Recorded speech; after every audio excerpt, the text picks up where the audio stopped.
Hello viewers, আসসালামু আলাইকুম and welcome back to my channel Bangladeshi king. কেমন আছেন সবাই? আশা করছি ভালো আছেন। আলহামদুলিল্লাহ আমিও ভালো আছি। আপনাদের সবাইকে স্বাগত জানাচ্ছি প্রিয় চ্যানেল বাংলাদেশি কিংয়ের আমার আজকের এপিসোডে। প্রিয় দর্শক, আমি লাস্ট দু একটা ভিডিও করেছি ইংল্যান্ডের উপর ডিপেন্ড করে, ইংল্যান্ডের আমার কাজের উপরে বা রাস্তার ভিউ এই টাইপের ভিডিও, এগুলোতে কমেন্ট এসেছে।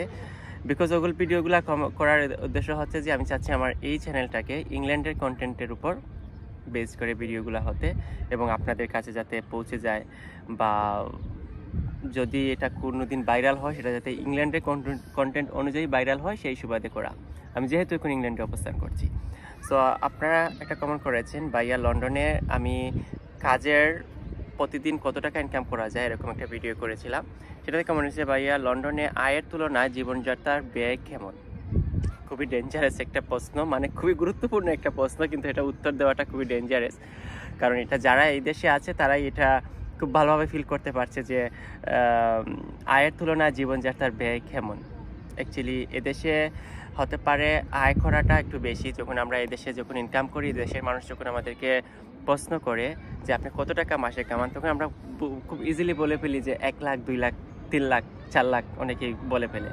কিন্তু এই লাখ টাকা তো বাংলাদেশের লাখ, কিন্তু এদেশে টাকায় এটা হচ্ছে লাইক আপনার 1000 পাউন্ড, 2000 পাউন্ড। সো তখন ওই 1000, 2000 পাউন্ড কিন্তু এদেশের জন্য কিছু না। একটা লিভিং কস্ট এদেশে হচ্ছে সবচাইতে কি বলবো ব্যয়বহুল একটা জিনিস, লিভিং কস্ট। আমার মনে হয় আর কোনো কান্ট্রিতে এরকম, ইউরোপিয়ান কান্ট্রি ছাড়া, লাইক মিডিল ইস্ট কান্ট্রি বা বাংলাদেশে এরকম লিভিং কস্ট হয় কিনা আমি জানি না। কারণ ইংল্যান্ডে লিভিং কস্টটা যেরকম, ইংল্যান্ডে আপনার একটা বাসা ভাড়া, নর্মাল একটা বাসা ভাড়াও প্রায় 1000, 1200, 1500 পাউন্ড হয়ে যাবে শুধুমাত্র এক রুম। সো প্লাস আপনার ওটার সাথে খাওয়া আছে, বিল আছে, আরও অনেক কিছু আছে। সো সব কিছু মেনটেন করে আসলে আপনার যে আয়টা হয় সেটা আসলে ধরে রাখা যায় না। সেটা মাস শেষে একদিকে আসে আপনার কার্ডে এসে আপনার পেমেন্টটা ঢুকবে, অন্যদিকে পেমেন্টটা গভর্নমেন্টের কাছে চলে যাবে। সেটা আপনার ঘরের রেন্ট, তারপর আপনার বিভিন্ন ধরনের বিল বাদাল, লাইক এদেশে পানির বিল, এসির বিল, পানির বিল, গ্যাস বিল, কারেন্ট বিল, সব ধরনের বিলই কিন্তু দিতে হয়। মোবাইলের বিল মানে ওয়াইফাইয়ের বিল। সো সব কিছু কিন্তু মেনটেন করে আপনার যে আয়টা হয় সেটা কিন্তু ধরে রাখা যায় না। তারপর আপনার খাবার আছে, মানে খাবারের জন্য বাজার হাট করতে হবে, এবং এদেশের দ্রব্য সামগ্রীর দামও কিন্তু খুবই ঊর্ধ্বগতিতে। শুধু যে এই দেশে তা না, সব দেশেই কিন্তু জিনিসপত্রের দাম খুব বেশি বৃদ্ধি পাচ্ছে, কিন্তু এই দেশের টাকার তুলনায় এদেশের জিনিসপত্রের দামটাও কিন্তু বেশি মনে হয়। বাংলাদেশে যখন আমি ছিলাম আজ থেকে 7 মাস আগে, তখনও কিন্তু আমি বাংলাদেশের বলেছি যে সব কিছুর দাম খুব বেশি।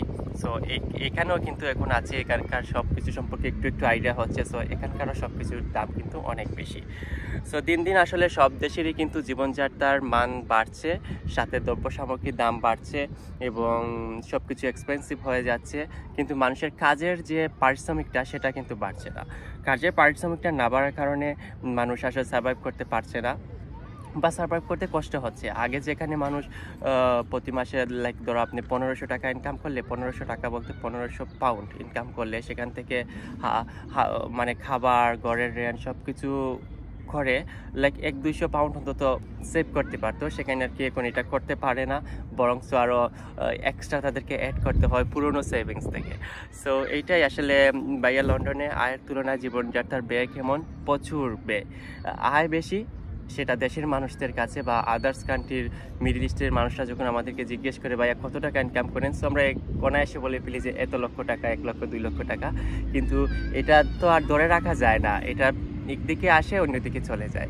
এটাই হচ্ছে এই দেশের নিয়ম। এই দেশের শুধু যে নতুন এখন নিয়ম এটা এখন না, এই দেশের নিয়মটা এরকমই চলে আসছে। যারা এই দেশে দীর্ঘদিন ধরে বসবাস করছেন, সেটেলভাবে আছেন, সো তারাও কিন্তু এই সেম ক্যাটাগরিভাবে তারা এইগুলাকে মেনটেন করেন।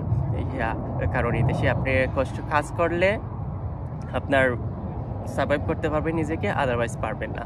সো এইটাই।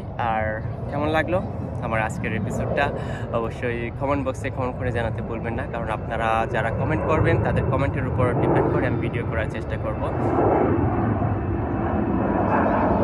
বিমানটা যাক একটু।